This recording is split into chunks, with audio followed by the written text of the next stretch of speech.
السلام علیکم ورحمۃ اللہ وبرکاتہ۔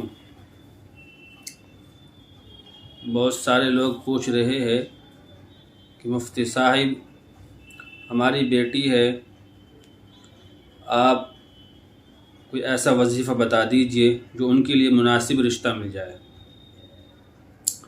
تو بھائی، اولاد کے رشتے کے لیے، لڑکا ہو یا لڑکی ہو، ان کے رشتے کے لیے سب سے پہلا کام تو آپ یہ کریں کہ نماز کی پابندی کریں اور نماز کے بعد دعا کا اہتمام کریں۔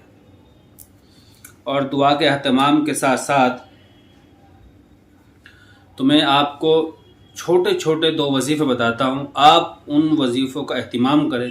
انشاءاللہ 3 مہینے کے اندر لڑکا ہو یا لڑکی ہو، رشتہ ان کا نہیں آ رہا ہے، بالکل رشتہ آتا ہے، آپ کو پسند نہیں آتا، یا آپ کو پسند آتا ہے تو بچہ بچی سامنے والوں کو پسند نہیں آتا، جس کی وجہ سے رشتہ نہیں بن پا رہا ہے، جڑ نہیں پا رہا ہے، اور آپ بڑے پریشانی کے شکار ہیں، آپ پریشان ہیں، بے چین ہیں، اب ہم کیا کریں؟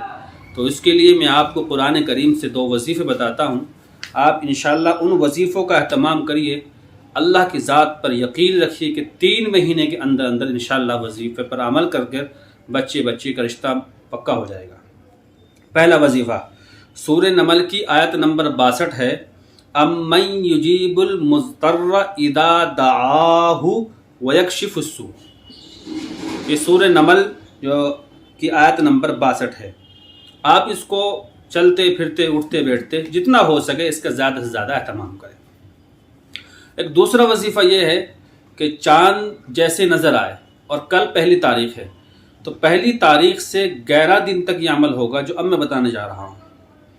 تو ہر مہینے 11 دن کا یہ عمل ہے، 1 تاریخ سے 11 تاریخ تک آپ کو یہ عمل کرنا ہے، اور 112 مرتبہ اس کو پڑھنا ہے آپ کو، اور اس کے ساتھ ساتھ آپ کو 3 دفعہ سورہ ضحیٰ جو 30 آیت جو پارہ نمبر 30 میں اس کی تلاوت کرنی ہے۔ وہ کیا ہے؟ رب انی لما انزلت الی من خیر فقیر۔ پھر پڑھ دیتا ہوں، رب انی لما انزلت الی من خیر فقیر۔ سورہ قصص کی آیت نمبر 24 ہے۔ اس آیت کو آپ 1 تاریخ سے شروع کریں گے، 11 تاریخ تک پڑھیں گے، ہر دن 112 مرتبہ پڑھنا ہے، رب انی لما انزلت الی من خیر فقیر، اور 3 دفعہ سورۃ الضحیٰ والضحیٰ واللیل اذا سجا جو پارہ نمبر 30 میں، آگے پیچھے آپ شروع میں 3 مرتبہ درود شریف لگا لیجئے۔ آپ اس عمل کو 3 مہینے کیجئے، انشاءاللہ 3 مہینے مکمل ہونے سے پہلے انشاءاللہ العزیز اللہ کی ذات کے ساتھ یقین کے ساتھ یہ بات کہی جا رہی ہے کہ آپ کے بچے کا رشتہ ہو جائے گا۔ اسی طرح سے آپ فجر کی نماز کے بعد سورہ یاسین کا اہتمام کریں۔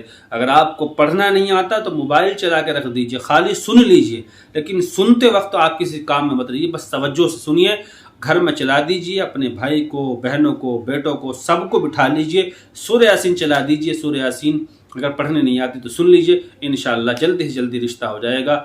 اللہ سے دعا ہے کہ جو بچے غیر شادی شدہ ہے، اللہ ان کے مستقبل کو روشن فرمائے، بہترین رشتوں کا انتظام فرمائے۔